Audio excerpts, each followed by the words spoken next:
come for a day's work. Okay, time management. Again, this is a lesson that I teach in the leadership class. This is be the last thing you're going to get, so hopefully it keeps you awake. Number one, God wants us to make good use of our time. One life, and that's all you got, so make the most of it. A number of years ago, I decided I was going to give a visual for getting the most out of my life, and so I just decided that I was going to do ministry till 88. And I, might live longer, might live shorter, but I just picked 88. And so where I was, I said, okay, I think it was when I was about 70, maybe 68, I forget, somewhere right in there. I'm 74 now. I went to 88 number of days, and I took a jar, and I put a chocolate-covered M&M peanut in the jar for every day I was going to live between that point and 88, and then every day I ate one. And there was a sort of a symbol. One more day gone. When that jar is empty, I'm done. So make the most of your time. So I don't do it anymore. And the reason is my grandkids got in and ate all my M&Ms. I just never got back to doing it again. So Ephesians 5:15 and 17. Therefore be careful how you walk, not as unwise, but as wise, making the most of your time, because the days are evil. So then do not be foolish, but understand what the will of the Lord is. Psalms 90, verse 12. Teach us to number our days that we may present to you a heart of wisdom. Heart of wisdom is a heart of character, that we may present to you a heart of wisdom. We got to give a number of days, make them count. So, number two, time management is a stewardship issue.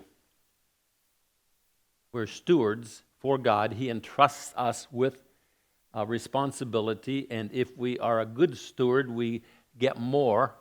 And so there's a number of aspects, in other words, things that He gives us. One is my spiritual gift. I'm a steward of that. Another one is the people that He brings into my life. I'm a steward of that. Even the money that we have, we're a steward of that. Now, the biggest difference between stewardship of time and all the other issues that we're stewarding, this is the only one where we're all equal. In every other area, we're different. We have different gifts, different opportunities, different people. Everything's different. But here, I've got 24 hours a day. You have 24 hours a day. That's it. And some of us live longer than others, but we basically have the same amount. Now, the basic principle is when we steward well, we get more. And so what we're going to get more of as a steward, a good steward of time, is we'll get more opportunities to do something with our life that matters. And so I aspired to greatness when I was in junior high and high school in the area of athletics. And I was always just a little bit slower than everybody else, a little bit shorter than everybody else, a little bit heavier than it. I mean, it seemed like as much as I aspired to greatness in athletics, never did do very well. And in fact, up in Trout Lake, where I graduated from high school, it was a little school, 12 boys in the entire high school. And so everybody played basketball. If you didn't play basketball, they made you wear a dress to school. And so I played basketball, and I had a first. In fact, I don't think anybody has ever, I'm the first and only. I was the first senior to play on the JV team. And so it's automatic. You're a senior, you played on the varsity team. I was on the varsity team, but I never got to play. I told the coach, I said, Coach, I'd like to go back to JV so I get to play. He said, okay, we'll keep you out of quarters so we got that in case we need you. And they never did need me, so I played on the JV team as a senior. Only senior up to that point ever to do that. I don't think there's been a senior since that's done that. I was special. Our track team, we would compete with other schools that were our same size, and so I was the utility guy on the track team. What that meant was the coach would go find the events in which there were only 2 people entered, and he would enter me in that event, because I was a guaranteed third-place finisher. And so, different events I got in. One time, I was in the javelin. I'd never done the javelin. I didn't know anything about the javelin, but I thought, I'm a farm boy at Buck Bales. This could be my sport. So we had to borrow the javelin from another school because our school didn't own a javelin. And so I got up there and I threw that thing as far as I could. It went forever, but it didn't stick. You had to stick it. I don't know how it is now, but back then you had to stick it for it to count. So I thought, okay, I got to give it a little wrist. And so I'm thinking that through, and I get up there and I give it a little wrist. Well, it just went blah, blah, blah, blah, blah, and didn't stick. Coach come running up and he said, D, he said, we're tied for first place. Stick that thing and we'll win. So I got up to the line and I pitched it out there 9 feet 6 inches. Third place, we won the meet. So later that year, we had an award ceremony at the school. And the coach called me out. He says, D has the school record in the javelin. Nobody had ever thrown it in our school before.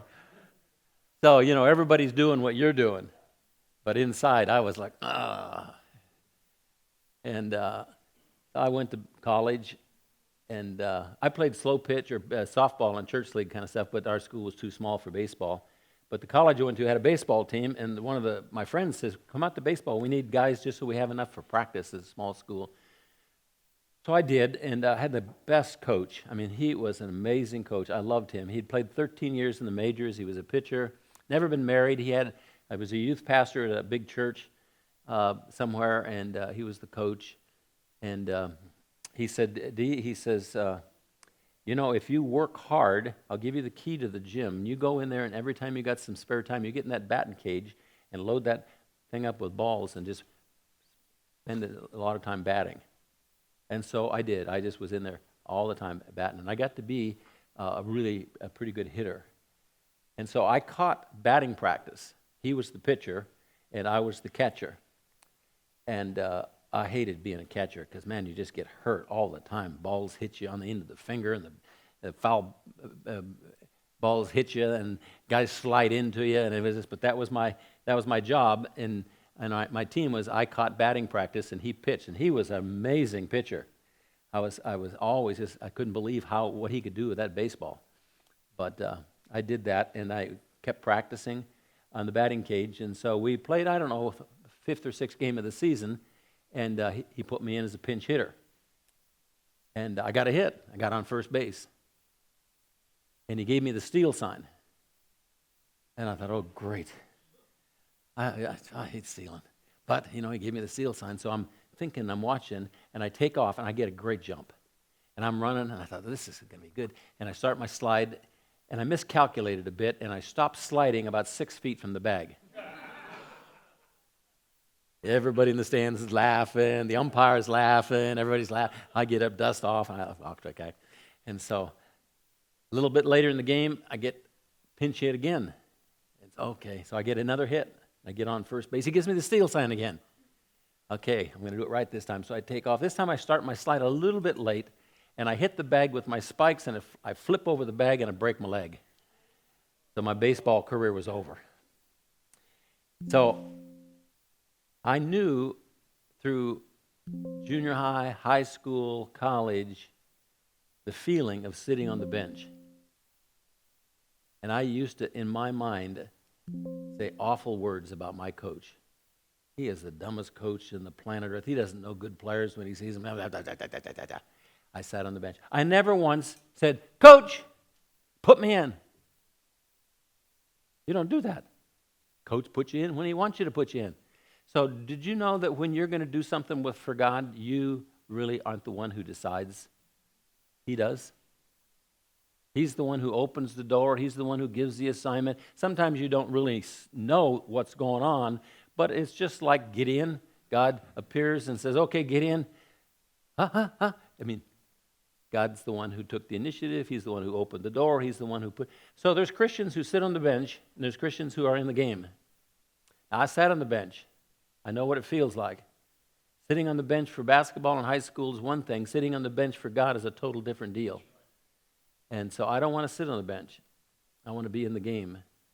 And he puts you in the game on the basis of your faithfulness as a steward. You always are earning more responsibility, privilege, opportunities from him as you prove faithful with what he's already given you. And so that's what I want. I want him to put me in the game and more and more and more. Luke 12:42, the Lord said, who then is the faithful and sensible steward? Faithful and sensible steward, whom his master will put in charge of his servants to give them their rations at the proper time. blesses that slave whom his master finds so doing when he comes. Number 3, faithfulness as a steward of God is a big deal to God.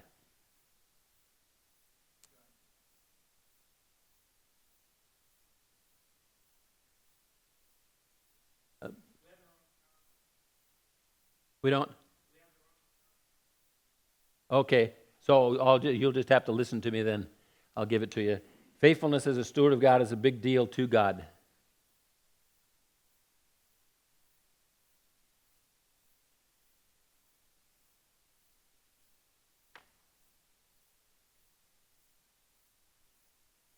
First Corinthians 4:2. In this case, moreover, it is required of stewards that one be found trustworthy. It is required of stewards that one be found trustworthy. Number 4, a basic principle of leadership. Leadership, that's your blank there, is that the more faithful we are as a steward with what God entrusts us, the more He will entrust us with. Basic principle of leadership is that the more faithful we are as a steward with what God entrusts us, the more He will entrust us with.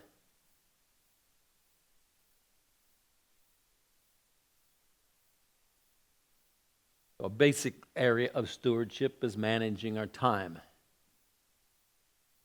Number 5, the more faithful we are, the more authority God will give us.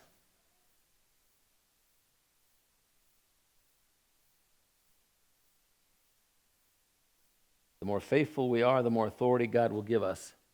That one, there's no blanks in there, I don't think, are there? Is there? Yeah, I just didn't have one of my notes.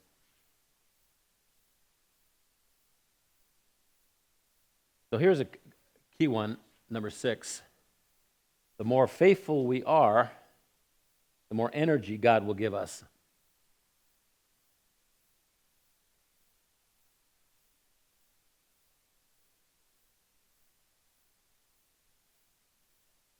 Did you know that if you do a Bible study and go from Genesis to Revelation, every prayer that you see, you can highlight it with a blue crayon if you're reading a regular Bible. Or if you're doing it on your iPad like I do, you can just highlight it in blue electronically. But just every prayer all the way through. Then get all the way through, get done, go back and reread all the blue sections that you've highlighted that are prayers in the Bible. Ask yourself the question, what one prayer is prayed more often than any other prayer? What one request is given to God more than any other? And hands down winner is the prayer for strength. It's the simple prayer of, help! God put that there for a reason, to let us know that that's a good prayer to pray, and He delights to answer that prayer. Lord, I need help. I need strength. You remember the story about David and his mighty men? They were on the run. Saul was trying to kill him, and so they were over there in the land of the Philistines in a city called Ziklag, and they go out on a raid, and they come back, and the Amalekites have raided their town of Ziklag, taken all the kids, all the women, all the stuff, everything, and taken off. They get there, and it's gone, it's burned. And so David's men, it says they are crying and weeping, and they threaten to stone David.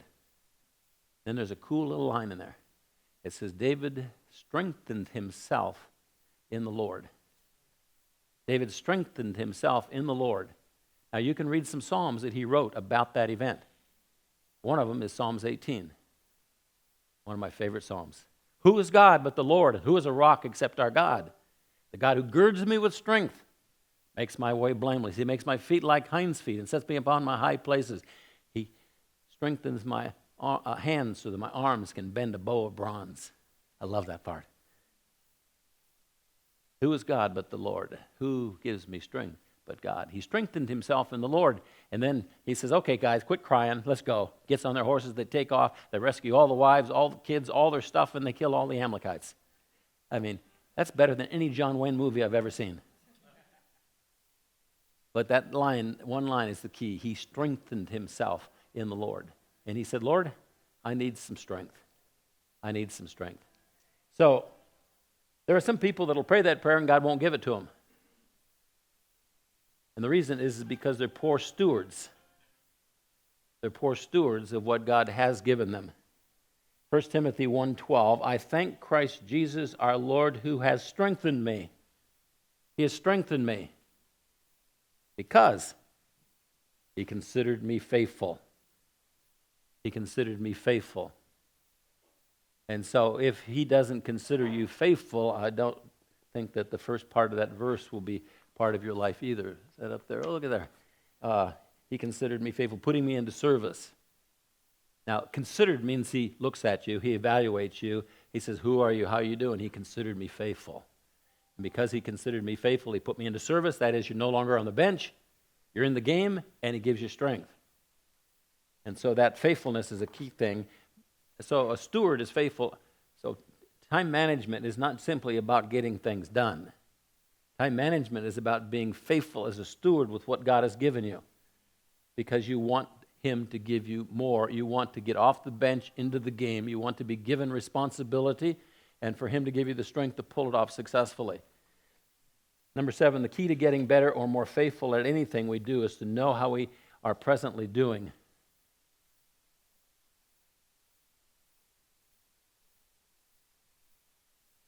How we're doing right now. So the average individual doesn't do much self-evaluation. So if I say, how are you doing on your time management? Well, I don't know. It's sort of vague because you never thought about it, never really evaluated yourself. How are you doing in ministry? How are you doing in this? How are you doing in this? We don't do much. Who am I? What am I doing? How am I doing? Take a test, get a grade A, B, C, D, E, F, and you give yourself a test on this whole area of life as being a steward. Number 8, the only way to get a grip on self-evaluation and the use of time is to work hard at becoming systematic in record keeping. You don't have to be crazy about this, but it is easy at the end of a day, in a journal or whatever, just to write down what you did, what you got done.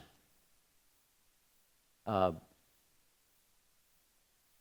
of my favorite possessions after my dad died, we got his stash of stuff. We went in and looked through his stash of stuff, and I found his journal. Wow, what a treasure. And one of the things that he put in there every day, what he did. Today we put in 1,022 bales of hay. Just what he did. Every day, every day, every day, what he did for that day. 9, it takes a lot of effort and discipline. But nobody will ever become a good steward of their time who does not keep track of how they presently are spending their time.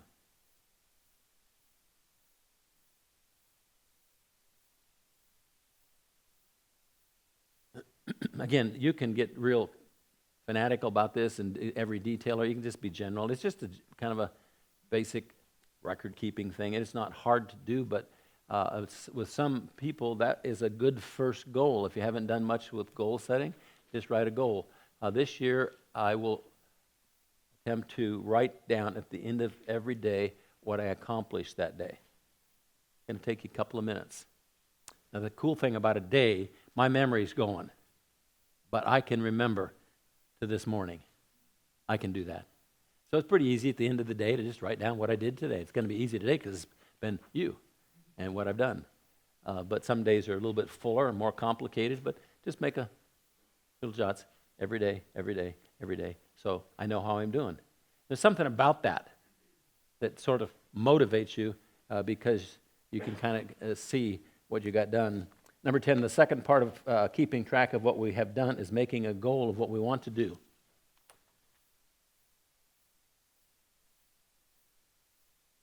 So goal setting puts some pressure on yourself. It just increases the push to get more done.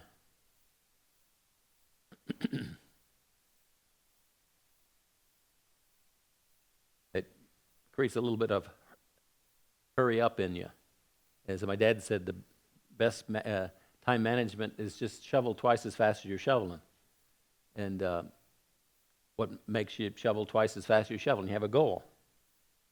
And so that goal becomes sort of competition. I used to run marathons, and I ran my first one when I was 50, and I ran my last one when I was 65. And I had a watch, and there was a little guy on the screen that was running, and he was my competition. I put a goal. My goal is to run a marathon in 10 hours. That's pretty slow. I'm just joking there. I never did run one that slow. But whatever it was, let's say it was 4 hours. This guy would run it in 4 hours.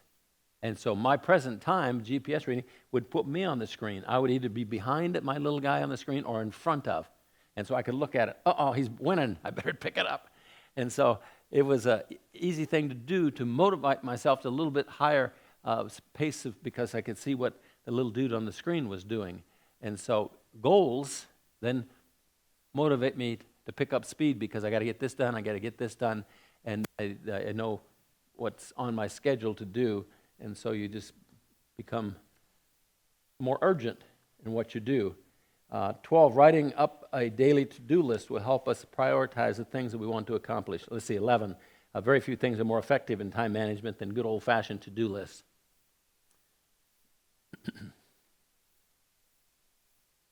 So I make a to-do list every day. Now, some days are pretty vague because like today, when I finish here, because we have a service tomorrow night, I typically get my sermon done on Monday and Tuesday. I didn't do it this week because you used up all my time. And so when you leave today, I'm going to go in and sit down at my desk, and I'm going to stay there probably until midnight getting my Wednesday night sermon done. And so that's on my to-do list. Finish my Wednesday night sermon, however long it takes. Now, I've already done some work on it, so it's not going to be a big deal, but it takes a little bit of time. I write my sermons out total, and so it just takes a bit of time to pull that off. Writing up a daily to-do list will help us prioritize the things that we want to accomplish.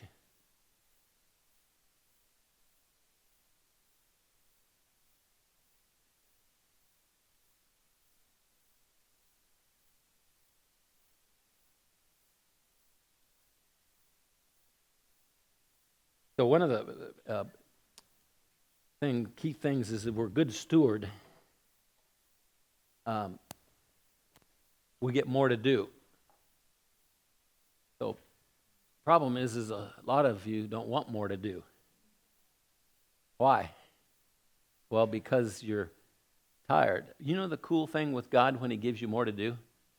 Paul says, God strengthened me, placing me into service. So we think often not very Christian in the sense of we don't want more to do because we don't think we have the time to do it or the energy to do it. When God gives it me to do, I'll have the time and I'll have the energy. That's just the cool thing about doing God's stuff. So he never gives me more to do without giving me everything I need to do it and to do it well. And so I like the idea of doing more, and especially if God gives me the strength to do it, the energy to do it, I'll take more strength, more energy any day of the week. And I'll get it if I get something to do. And I get it to do because I've done well with what he's already given me to do. 13, establishing our personal priorities and diligently keeping them first place in our life is the single most important key to success. Priorities, do what matters.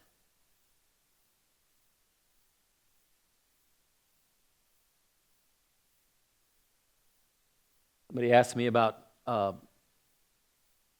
video games. How much?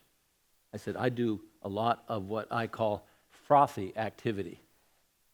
I do it as a reward. I do it because I enjoy it. I do it because it's fun.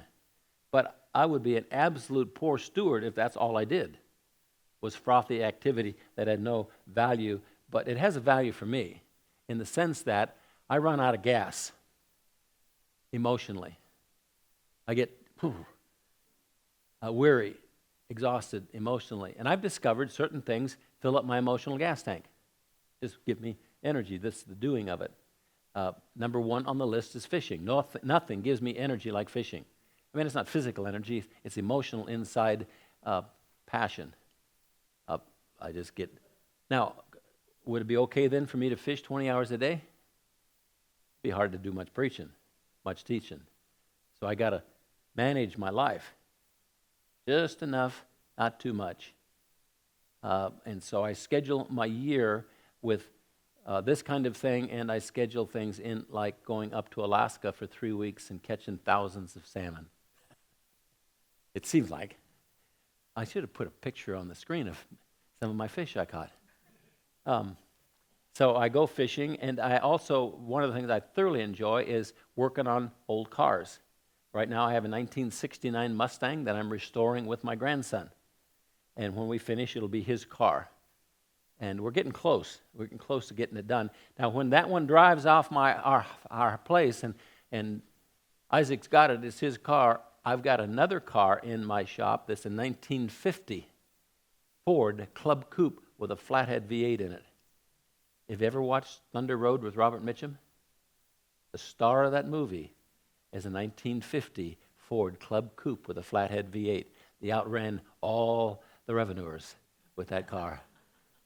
The flathead was the race engine of the day in the 40s and the 50s. So I have a 1950. I had one in high school, and I was always souping it up, rodding it up, doing things to make it hot. And so when I get done with this car, it's going to have a flathead, but it's going to be a special flathead. It's going to be bored out, going to be stroked out to 4 1/4 inches. It's going to have Offenhauser heads, 3 Stromberg carburetors on the front, on the top of it, and it is going to flat out go when I get done. I love doing that. I work on that car. I'll probably work on that car until I'm 88, time I get it done. But just going out working a little bit, work a little bit, work a little bit. Now, I don't do too much, just enough. So I keep my gas tank full of emotional energy. And I monitor my life. I keep track of what I do.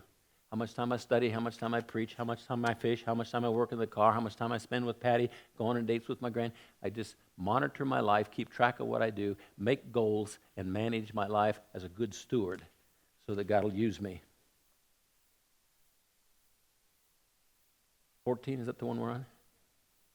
14, we need to make sure that we make the faithful accomplishment of the basic disciplines of the Christian life high priority. Read your Bible every day. Read your Bible every day. How long does it take you to read what your goal is? So I know how long it takes me to read my 12 chapters. And so I have a goal Bible reading, I have a goal for reading, I have a goal for writing, and these various things that I do during the course of the day. And so I budget my day. I spend my time on paper before I spend it in real life. 15, if we don't make these first in our life, we won't have the wisdom or the energy to accomplish great things with our life. You ignore the Bible, you can pray for strength all you want. You won't get any. You give God a little leftover time in prayer, you can pray for strength, you won't get any. You've got to keep God first, seek Him first, and then He'll give you the cool things like energy and strength and blessing. 16, our family ought to be a high priority in our life.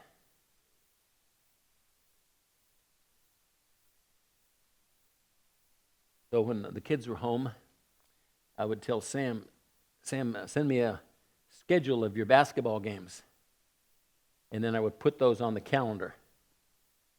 I'd say to Susanna, send me a schedule of your volleyball games. I put those on the calendar. And I would say, Patty, can you get me a schedule of their piano recitals? I would put those on the calendar. And so there was a priority that I had, that was my marriage and my kids. And it was systematic in how I did that. We went camping every spring, camping every fall. Springtime was fishing at Brownlee Reservoir. Fall time was hunting in the Steens Mountains. And each of them was about 10 days long. Those were on the calendar every year. Before school, after school, we went to those two places. We did that for, 20 years probably. And so I had those things on the calendar. My kids, my wife, games, piano, whatever it was. And so everything else fit in around it. You've heard that story. Everybody has, but I'll tell it to you just in case you haven't. The professor, teacher, however it goes, took a bucket, 5-gallon bucket, and put some round rocks in it, kind of clear to the top. Asked the question to the class, can I get any more in? Nope. Then took some pea gravel and put it in there, shook it down, put it in there, shook it down, put a quart or two of pea gravel in there. Can I get any more in? Nope. I got some sand. Put the sand in, shook it down, got some more until it was all clear full. Can you get any more in? Nope. Put some water in. Put a couple of quarts of water in.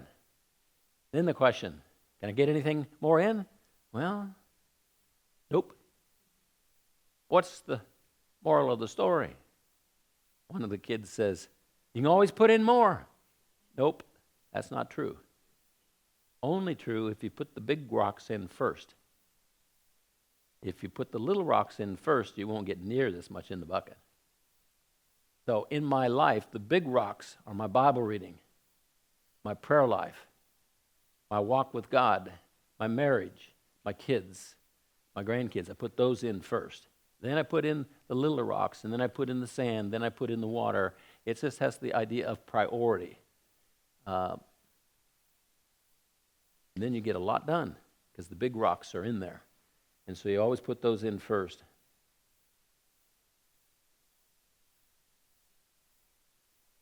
"17, when our family life is good, our ability to manage pressure goes up substantially.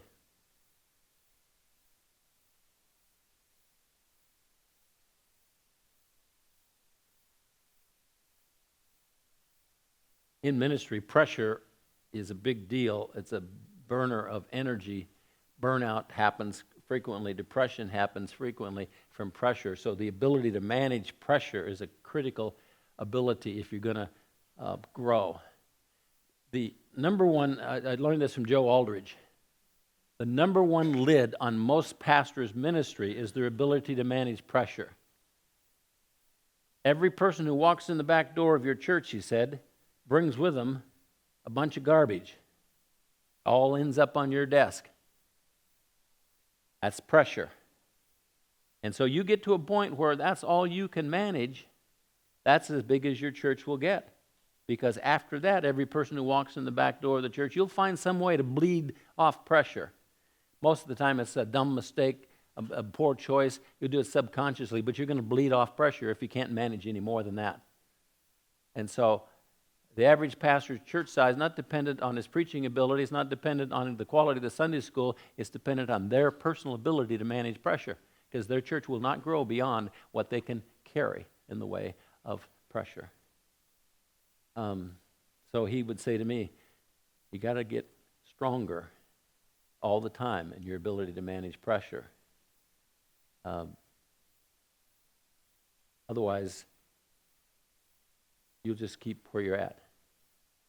How do you get stronger in managing pressure? How do you get stronger physically? 5 more pounds, 5 more pounds, 5 more pounds, 5 more pounds, and lift it until you can do it. 5 more pounds. You grow incrementally, systematically, on purpose. Now, if you don't do it, the world will do it, and they'll burn you out. So when my dad said to me, if I run you at 40 horsepower, you'll become a 40 horsepower motor. If I run you at 50, you'll burn out. Well, for me, I need to grow in my ability to manage pressure incrementally, little bit, little bit, little bit, little bit, little bit, until I become a real tough dude managing pressure. So there's a bunch of keys in being able to do that. A major one is people who give me strength, who encourage me, who give me grace by the words that they speak. Nobody on the planet Earth does it even close as well as my wife. She is a huge gas tank. Fills me up all the time. And she knows that she can do that. And she knows how to do it. And she knows I need her to do it. But she isn't going to do it if I treat her poorly. It'll just not begin to happen. But when our marriage is good and I'm loving her the way Christ loves the church, one of the rewards I get is that she gives me a ton of energy, emotional energy, inside stuff. And it's worth a lot. 18, a key that is often overlooked in our culture in giving our family plenty of time is creativity. Especially in ministry. I've got flexible time. I remember when the kids were all home, I said to Patty, so what time would you like from me with the kids? She said, if you could be here when they get out of bed and help with getting them ready for school and take them to school. And then if you could be here when they get home from school to help with the homework and the chores and all that stuff, just for 2 hours, that would be wonderful. So I juggled my schedule and did what I needed to do. So I was there when they got out of bed, helped with all the processes of breakfast and clothes, drove them to school, they got out, and then I picked them up from school, drove them home. We sat down, did homework, practiced clarinets and trombones and tubas, and I gave them chores to do, and we went out and did chores, and at 7 o'clock, I was done. And so I scheduled all my evening Bible studies, everything I did in the evening from 7 o'clock on.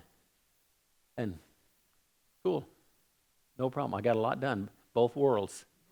Patty thought I was the best husband, best father in the entire world because I gave time. But it wasn't a lot of time, but it was well placed in the sense of when she needed it. So I had the ability to do that creatively, to adjust my schedule according to need. 19, those who get the most done in a day are the ones who spend most of their time doing what they are good at.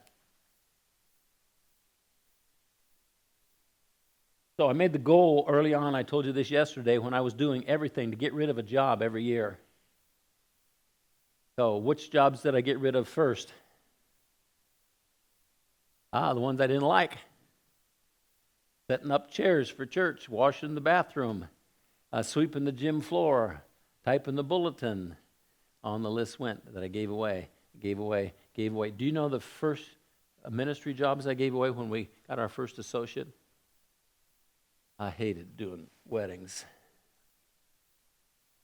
I haven't done a wedding probably for 20 years. The only wedding I would do on this point forward is grandkids. I don't do weddings. I can say that because I got staff, and I'm their boss. They do the weddings. I don't do weddings. I hate weddings. I don't like to do funerals, though I do some now with older people that I've known that are my friends. I do their services, but I don't do a lot. Things that that are sort of emotional, they wear me out. They just suck all the energy out of me. And so when I quit doing funerals and weddings, it was like, I'm going to live to be 200 years old now. I got so much more done with my life when I wasn't doing the things that I wasn't wired to do. Now you can't always do that. In the early days, I had to do everything. But I did what I enjoyed doing. Somebody said, so did you have a contractor for all the building that you did? I said, well, we had guys that knew what they're doing, but I basically was the leader in all of it. Wow. Why? I love doing it. I just like building. It's just fun. It's just great. We're doing a remodel thing back here in our old racquetball court. We had a racquetball court. Racquetball kind of waned, and now we're turning it into a chapel because we got so many kids don't have room for them. It's going to look exactly like this, but smaller. Same trusses, same everything. Back there, and I worked on it all day last Saturday. I'll work on it all day this Saturday, and the reason is because I love doing it. It's a blast. Not preaching or anything, but I have a great time doing it. Guys in the church show up, and I get to work with them. We have fun time. So the cool thing about being in the same church for 46 years, I get to do what I want. Things I don't like, I give to Preston.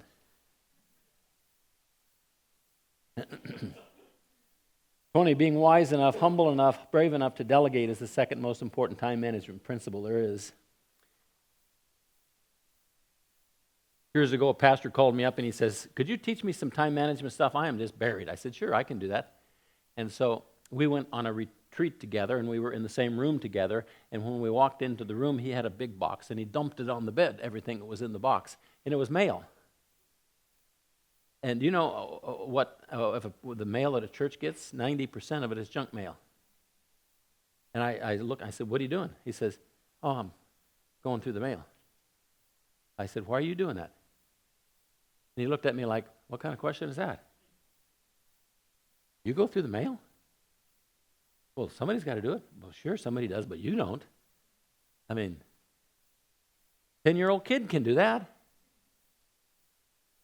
And, I couldn't convince him not to go through the mail. How long does that take you every day? Oh, 30 minutes. 30 minutes a day you spend going through junk mail? Hey. A lot of the stuff that sometimes pastors get involved in is what I call busy stuff, and it's just sort of fooled yourself into that you're doing something. But you're not. You're just running around in a circle. 21, it's important to decide ahead of time what we don't want to do. Did I give you that one already? Yeah, no. Yeah. And it isn't being irresponsible. It's simply doing what you're good at, what you will accomplish. And it's also deciding what other people can do that they're good at that doesn't fit you. 22, those who faithfully make goals and to-do lists that are an expression of their priorities have a much easier time saying no. Mission organization down in South America called me last week and said, we would like you to come down and do a big seminar on prayer for us. And I said no. And I guess they were surprised that I said no because they knew that I had done that in the past a lot. I said, I don't fly over 5 hours now because it is terribly aggravating to my Parkinson's. And so that's more than a 5-hour flight. So I'm really sorry. I can't do it. So, okay, thank you. So they called back a couple of days later, and they said, would you be able to do it on Zoom? I said, oh, yeah, that'd be a piece of cake. I'd love to do it. I can do that. And, okay, cool. We'll set up a screen and work it all out schedule-wise, and you can do the thing sitting in your office in front of your computer with a little camera and with all your notes and do the thing on Zoom. That'll be easy. So I didn't have to say when I got the call, let me pray about it. I just said, no, because I know what I can do, what I can't do, what fits in, what doesn't fit in, what are the priorities, what aren't. And so I'm at the point now in my life where the number of things I'm going to do is shrunk down considerably in regards to my age, my Parkinson's, my energy, a whole lot of things. And I know what those are, and I've spelled them all out. I have my goals, and so I can say no. I don't feel guilty about it. It's just being responsible with what I have available to me now and what I can do. 23, our daily, weekly, monthly, yearly goals are supposed to put pressure on us so that we work harder, faster, smarter. Cool thing about it is you put the pressure on, you can put whatever amount of pressure you want. And when you do it, then you control the fact that others don't do it. Because when others put pressure on you, it becomes unmanageable. 24, faithful use of time won't happen without a sense of urgency that creates pressure on us. We always function best under pressure.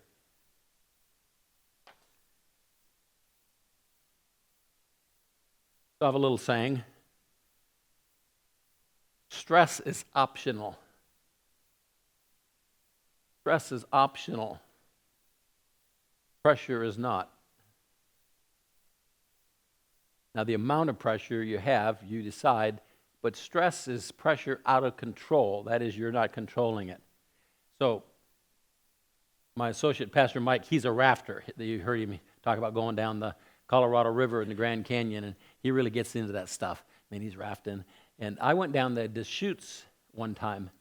I went down numerous times with him. One time I went down with a drift boat and went through all the rapids they go through with a drift boat. And up at Whitehorse, I hit a rock with my oar, and my oar popped out of the oar lock. The pin that was on the bottom keeping it in there broke. So what do you feel going down a rapid in the Deschutes River in a boat with one oar? Do you think, wow, this is the most fun I've had in a long time? All of a sudden, panic sets in. Why? You have no control. You can't control a boat to save your life with one oar. And so there's a great deal of fear, stress. We went down duck hunting in the Willamette River, myself and two other guys in the church. One of them was the one I just did the funeral for. I told this story at the funeral because it's how he came to Christ. But we used to drift down with my drift boat from Buena Vista Ferry down to Independence, and we jump shoot ducks all the way down. Well, he thought that was sort of a waste, so we're going to get a boat with a motor on it. We're going to motor down to a slough, put decoys out, hunt ducks, and then motor back up to the ferry so we don't have to shuttle all the way down to Independence. Good idea. And so we got down there, hunted ducks, still dark, and we started motoring up to the ferry, and he hit a limb or a tree or a rock or something, and he sheared the pin on the prop. And so we have no power. And I said, Stan, do you have a spare? He says, no. All right, I guess we'll have to row down. Where are your oars? I only have this little paddle. It was a paddle like for a kid's rubber raft. So we're going down the Willamette River in its flood stage at midnight with no motor and a little toy paddle. And the boat is full of decoys and a black lab dog that runs around and jumps out of the boat every time a stick floats by, thinking it's a duck, jumps back in, shakes water all over us. And we can't see we can't see our hand in front of our face. And so we're heading down the river, and we get down to where the bridge is that goes across the Willamette at Independence, and you can hear the water gushing around the stanchions there that hold the bridge up, and it's loud. And I remember Gordon yelling at Stan, he had the paddle, and he's trying to keep in the middle. And Gordon says, we can't stay in the middle. We'll miss the boat ramp, and we'll end up going over the falls. And so how was I feeling? I wasn't feeling too excited. Neither one of them were either. We managed to get in there. Patty was driving up and down the river before the days of cell phones, driving up and down the river trying to see where we were. We had no flashlight. We had no life jackets. We had one little stubby old oar, no motor in the middle of the night, and we were out of control. But we made it. But I wasn't too sure about it. You live your life without deciding what you're going to do and how you're going to live it and where you're going to go and how you're going to spend your time. Somebody else will. And then you're going to be one of those individuals that says, I'm so stressed out. I'm so stressed out. Stress is optional. You don't have to be stressed out ever about anything. But you got to decide ahead of time what you're going to do with your life and how you're going to spend your time. Otherwise, you will be stressed out because everybody else will spend your time and use your priorities except for you. It's like the person who gets paid and they stick these dollar bills all over their whole body. They walk out into public and people just pick them off. So what's going to happen when you get ready to pay your bills? You have no money. And so you don't want to manage your money that way, and you don't want to manage your time that way. You decide how you're going to live. 26, what number are we on? 25. There are two kinds of pressure. The pressure we put on ourselves, the pressure the world puts on us.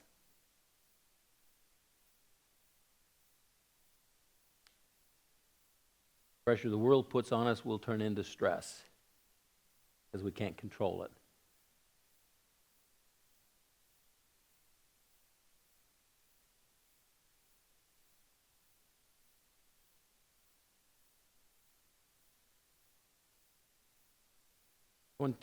The more we steward our use of time, the more we will be in control of what and who pressures us.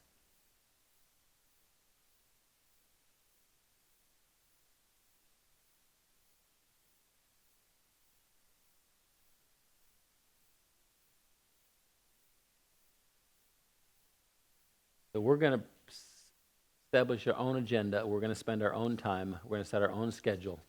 27, out of control living, especially in ministry, causes anxiety, guilt, and stress.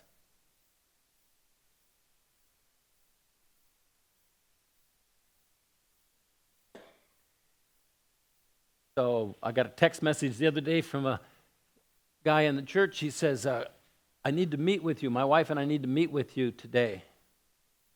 And I texted back and I said, how about Monday? I need to meet with you today. And I said, well, that's not going to happen. I don't have time today to fit you in, but I'll meet with you Monday. What time works best for you? And so I got one more. I really, really need to meet with you today. I said, well, I can find a staff person that can work with you. I said, if you're willing with somebody else, but if you want me to meet with you, it's going to have to be on Monday. So did I feel guilty about that? Not a bit.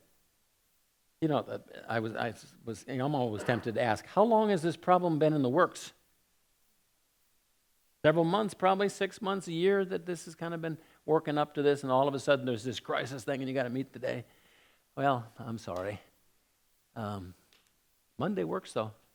Want to meet Monday? I came in on Monday. It worked out. But there's this sometimes with people in ministry, we feel like we're obligated to let other people spend our time, control our schedule, and their emergencies are always worse in their own heads than they are in reality. But I say no, and I don't feel a bit bad about it, and I'm free of stress. I don't get anxious, uptight. Somebody says, nobody's free of all stress. I said, sure they are. The command is be anxious for nothing. Why would he give us that command if it weren't possible? 28, a simple to-do list will help tremendously with the human problem of getting distracted, forgetting what we wanted to do.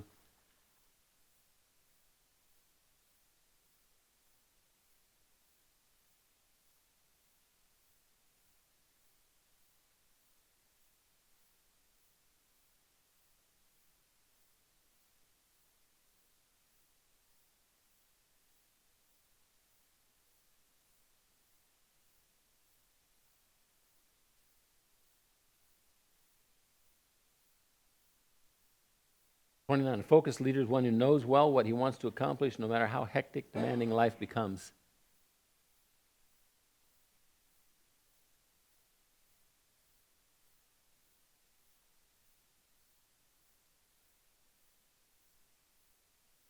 A focused leader, there we go. A focused leader is one who knows well what he wants to accomplish, no matter how hectic and demanding life becomes. So I know what I want to accomplish because I have it written down. And my to-do list for the day, my goals for the year. And so it's real easy for me to plan my day, my week, my month. That doesn't mean I don't have flex time in there. I build in time for what I call flex time. That is, when somebody walks by my office door when I'm in my office and says, "Hi, Pastor D," and they walk in and they sit down. We have a nice conversation. We visit about whatever he wants to visit about. They don't normally stay more than 5 minutes, sometimes 10 max, but they just stop by. I've got that in my schedule. I don't need to get, okay. So I can relax, enjoy the conversation because I built that into every day, this flex time that mostly has to do with people and things that occur like that. But generally speaking, I've got it pretty well spelled out through the course of a day. 30, we all have the same amount of time every day. We all use it up every day. Being a good steward of our time will not earn us more time.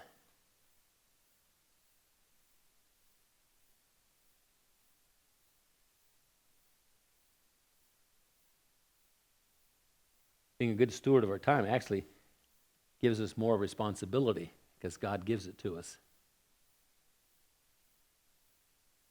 31, the issue of time management is how much do we get done that matters? How much do we get done that matters?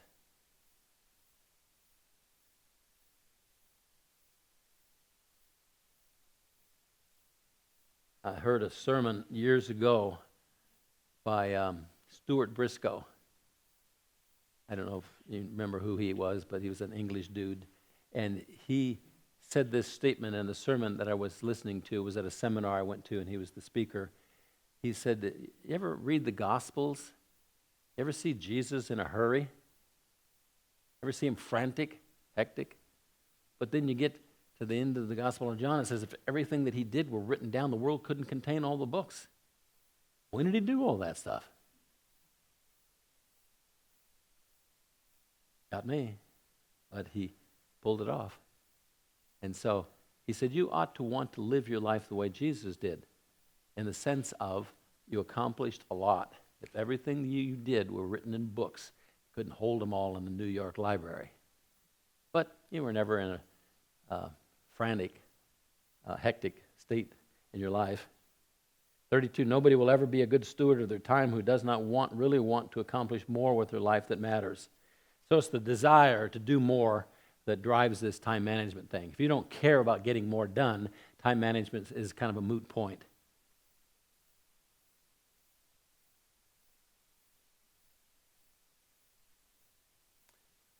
Went to a seminar that Chuck Swindoll taught. And they was up in Portland, and he's teaching, and he said the three big S's that kill pastors' ministry. He said sex, silver, and sloth. He said one of those gets almost every pastor in ministry if you're not careful. And my wife was with me on that one. She looks over at me. She says, well, the sex one isn't going to get you. I'm going to keep track of you. I said, okay, thank you very much. Appreciate that. So we have then the silver. Well, at the time, income that we were having as a church wasn't great. And I thought, well, that one's not going to be an issue either. But sloth, that's laziness. My dad's opinion of pastors were they were all lazy. They were all fat and they all played golf. And that's why I never took up golf till after he died. 33, the biggest barrier to time management is laziness. You know, it's not lazy like what you'd call somebody that never gets out of bed. It's just going slower and a little bit slower, getting up a little bit later. Because nobody knows. The average pastor, nobody knows what they do with their day.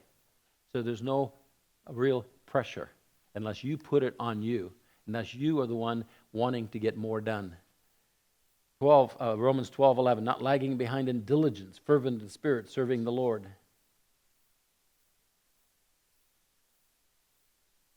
We were driving down the road, Dad and I, in a 48 Ford pickup, and it was a gravel road, and he slams on the brakes, just slides to a stop, and he yelled, "Look at that!"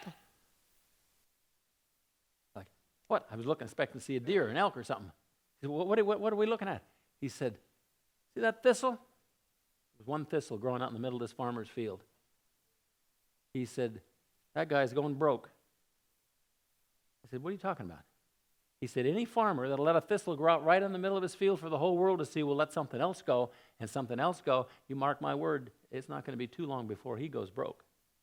I remember thinking, oh, come on, Dad. It's just one thistle. 2 years later, there was a sign on his fence, farm for sale. I still, every time I go up there to Trout Lake, I look at that farm, and I remember that thistle. One thistle growing in the middle of his field. But Dad says, that's just the beginning. One thistle, then there's two, then there's three. And pretty soon he'll let something even more important go. Pretty soon he's broke. Proverbs 6:6, go to the ant, O sluggard, observe her ways, be wise, which having no chief officer or ruler prepares her food in the summer, gathers her provision in the harvest. How long will you lie down, O sluggard? When will you rise from your sleep? A little slumber, a little folding of the hands to rest. Your poverty will come in like a vagabond, your need like an armed man. Proverbs 13:4, the soul of the sluggard craves, gets nothing. The soul of the diligent is made fat. Proverbs 18:9, he also who is slack in his work is brother to him who destroys. Proverbs 10:4, poor is he who works with a negligent hand. Hand of the diligent makes rich. Proverbs 24:34, pass by the field of the sluggard and by the vineyard of the man lacking sense. Behold, it was completely overgrown with thistles. Started with one. Its surface was covered with nettles. Its stone wall was broken down. When I saw, I reflected upon it. I looked and received instruction. A little sleep, a little slumber, a little folding of the hands to rest. Your poverty will come in as a robber. Your want like an armed man. Proverbs 14:23. This was the only verse in the Bible that my dad knew. And he quoted it quite regularly. In all labor there is profit. Mere talk leads only to poverty. Proverbs 12:24. The hand of the diligent will rule. The slack hand will be put to forced labor. Proverbs 12:27, a slothful man does not roast his prey, but the precious possession of a man is diligence. 34, a major occupational hazard in ministry is laziness.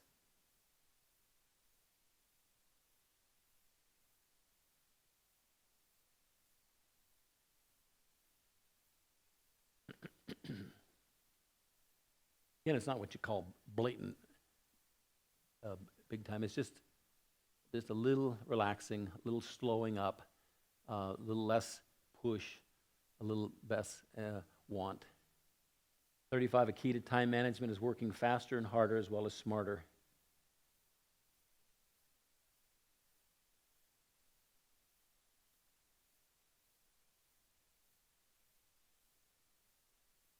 "36, lazy people don't want to work faster and harder.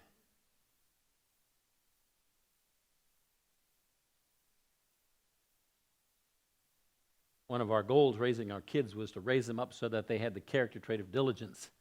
And so occasionally people will ask me, how do you teach kids to work? My answer to them is work with them and work fast and hard and sing. Be happy. Enjoy what you're doing. And your kids will pick that up from you. And then compete with them. Say, hey, I'm going to throw 100 pieces of wood up there in the wood pile. Let's see if you can keep up with me. And so they do. And we kept our kids out of school every Monday all the way through school, and we had a family work day. And so I had something planned that we did together working, and whether it was getting firewood or planting garden, and sometimes we just dug a ditch and then covered it back in again. But I had different things that we did. And we had a celebration afterwards. We went to King Cone in Albany. Everybody got a big ice cream cone, big reward, big party for the day's work. And so that's fun. Working is fun. And so my kids grew up loving to work, diligent as a character trait.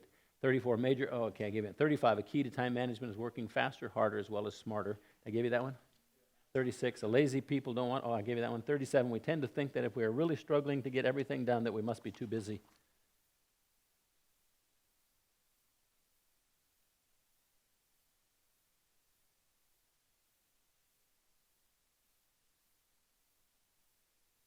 Dad used to say all the time, busy's good, means you're doing something.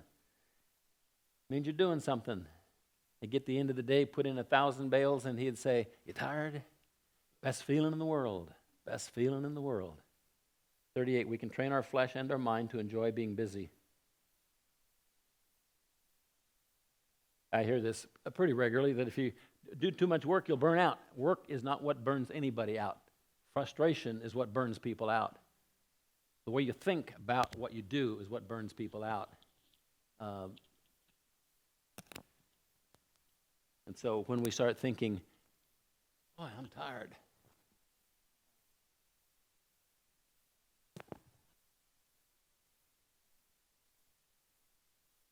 Abused,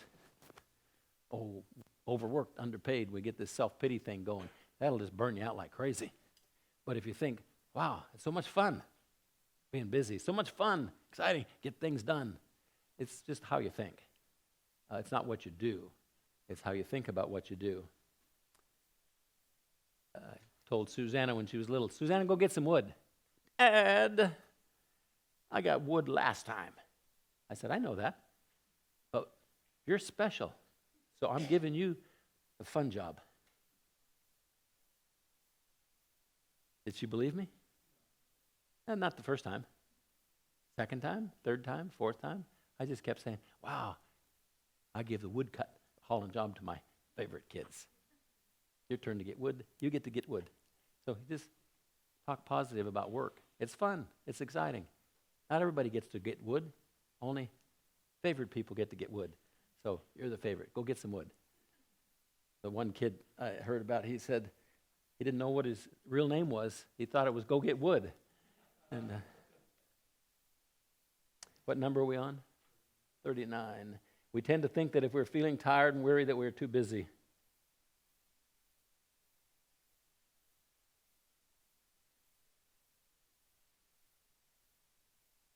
So I'm going to go home tonight after this, and then after getting my Wednesday sermon done, it'll probably be about 9, 10 o'clock, and I'm going to sit down on my recliner, and I'm going to say to myself, oh, I'm tired.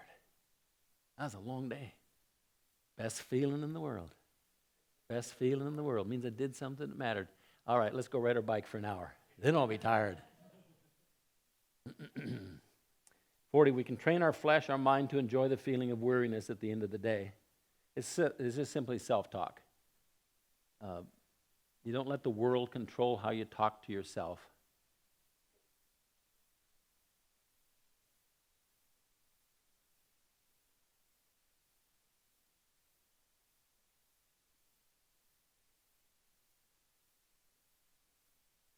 A major principle in the training process is to always rejoice, always rejoice, always rejoice. Be thankful for being considered worthy of lots to do for the Lord and not on the bench.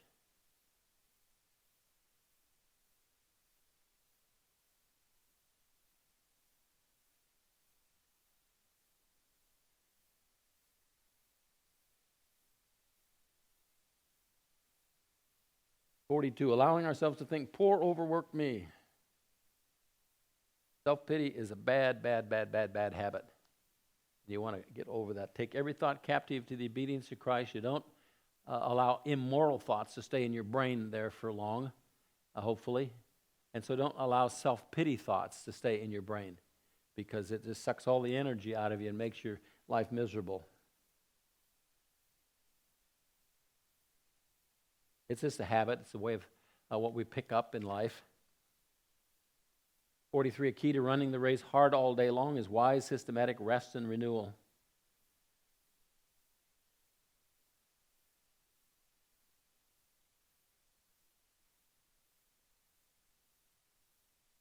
So there's 7 days in a week, God's design.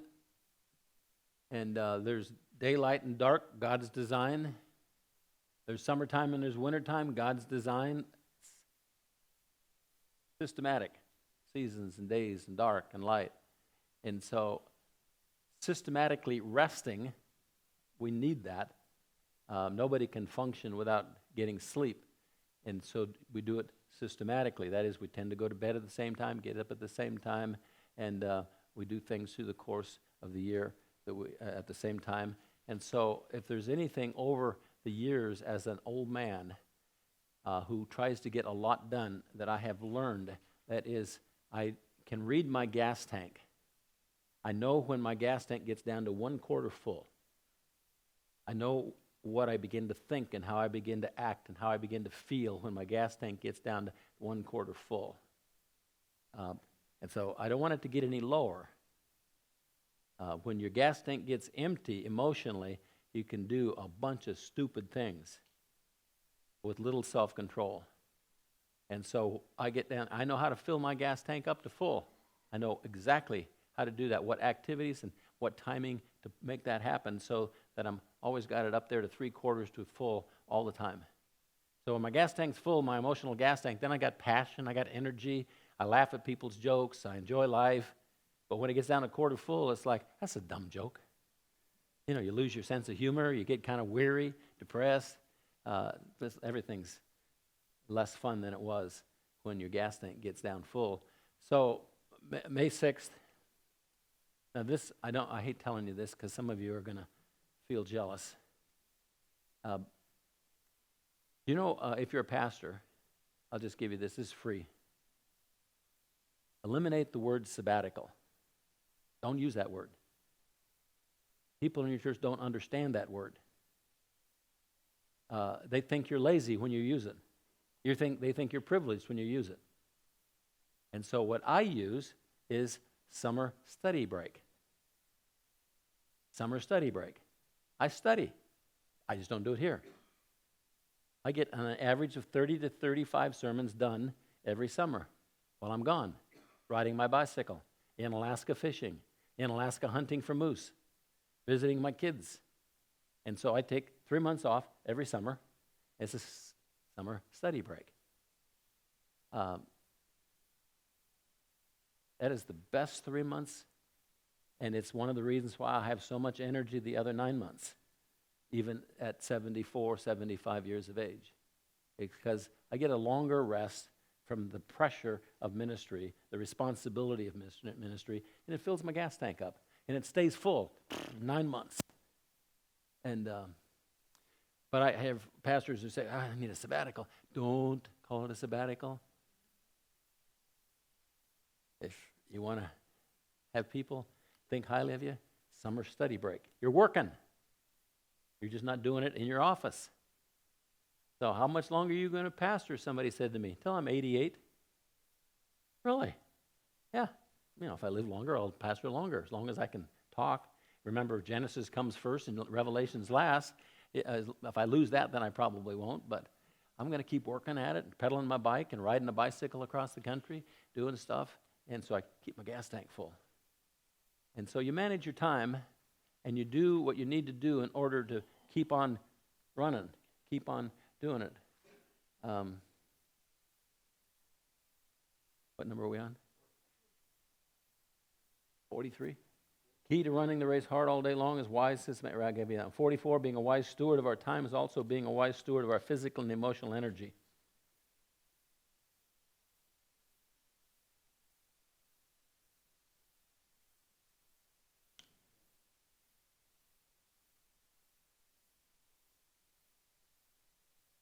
Steward it well and know how to fill up your gas tank.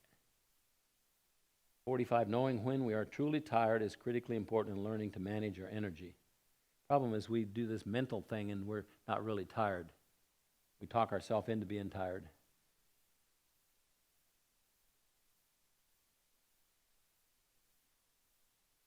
"46, very few have learned what is the most effective thing in bringing rest and renewal to their life." So what works for me probably won't work for you. What fills your gas tank up? What fills your gas tank up? I know exactly what fills mine up.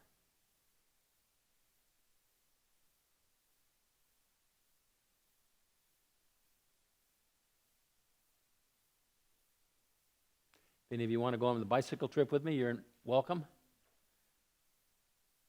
47, a major issue in being a good steward is being motivated by a desire to please the Lord rather than people.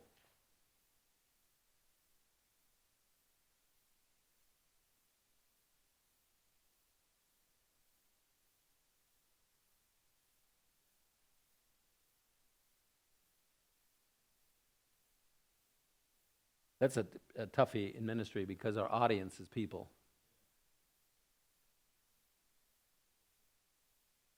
Galatians 1:10, for am I now seeking the favor of men or of God? Am I striving to please men? If I were still trying to please men, I would not be a bondservant of Christ.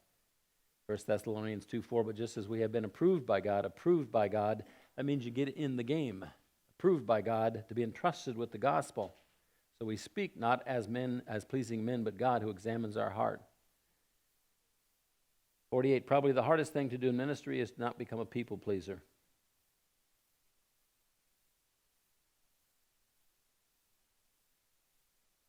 Making of a Leader. Who wrote that book? Huh? Clinton. Yeah. It's a great book. The Making of a Leader. And in there, he says towards the end of the book, God communicates his pleasure in us to us.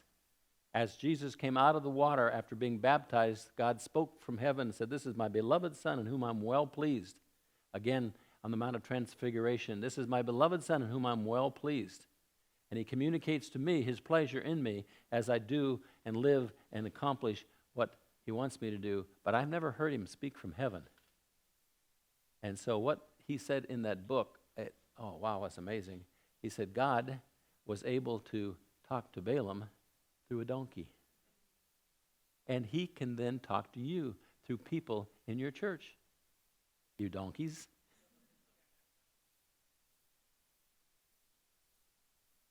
So somebody will walk up and say, Pastor D, that is the best sermon I have ever heard. I mean, it just blessed me. Now I can say, oh shucks, it wasn't me, God did it. And I remember Joe Alders telling me, don't tell that to people, you'll hurt their feelings. I mean, they're coming up and telling you that you blessed them by your preaching, then appreciate what they said. But what you do is you see them as a glove, and Jesus is inside the glove, and he's speaking to you through that person. And so you hear him say to you, well done, good and faithful servant. But if you can't get past the glove, then you become a people pleaser. But every time someone says, that's the best sermon I ever heard, thank you, appreciate that. That makes me feel very encouraged. And you say, Jesus, thank you, thank you. And so you're always looking through the person that's praising you. You see him as a glove with a hand in it and seeing Jesus communicating through them. And so then you hear his pleasure in you without getting hung up on pleasing people. 48, the hardest thing to do in ministry is not become a people pleaser. Gave you that one already. 49, making a daily commitment to serve the Lord faithfully is the key to motivation. One of the things that I do in leadership class, one of the first assignments I give them is write a morning prayer of commitment. And so then I give them mine. Today, Lord Jesus, I present my life to you as a living sacrifice. It's the only reasonable thing I can do in light of all that you've done for me. Today, I will be devoted. Today, I will read your word. Today, I will be devoted to prayer. Today, I will love my wife the way Christ loves the church. Today, I will be the kind of father and grandfather to my children and grandchildren that you are to me. Today, I will do my part to build your church at JBC and around the world. Today, I will love any person you sovereignly bring into my life, no matter how difficult or how hard they might be to love. Today I will take every thought captive to the obedience of Christ. Today I will speak words that edify, that build up, and give grace, not words that would tear down or hurt. And then there's a few more, but when I get to the end, I say, I can't do this without your strength. Please grant me your strength. Fill me with your Spirit today to keep these commitments. Grant me the wisdom to know what to do and say in any situation that you put me in. I pray that every morning. I have prayed that prayer every morning for over 30 years. As soon as I wake up, today, Lord Jesus, I present myself to you, living sacrifice. I belong to you. You're my Lord, my Master, my King. I will do whatever you want me to do, no matter how difficult or how hard it is. I will love my wife. I will pastor. I will build your church. I will. Grant me the strength to do it. And so, included in that is today, I will do everything I do to please you. Everything I do to please you as Lord, Master, King of my life. Luke 9:23, he was saying to them all, if anyone wishes to come after me, let him deny himself, take up his cross daily. That's what that prayer is. It's Jesus in the garden, not my will but yours be done. And so I pray that prayer in the morning. I belong to you. You are my Master, my King. I will do your will, no matter how difficult or how hard it is. 50, a major issue in motivation is focusing on the end of our life and the judgment seat of Christ.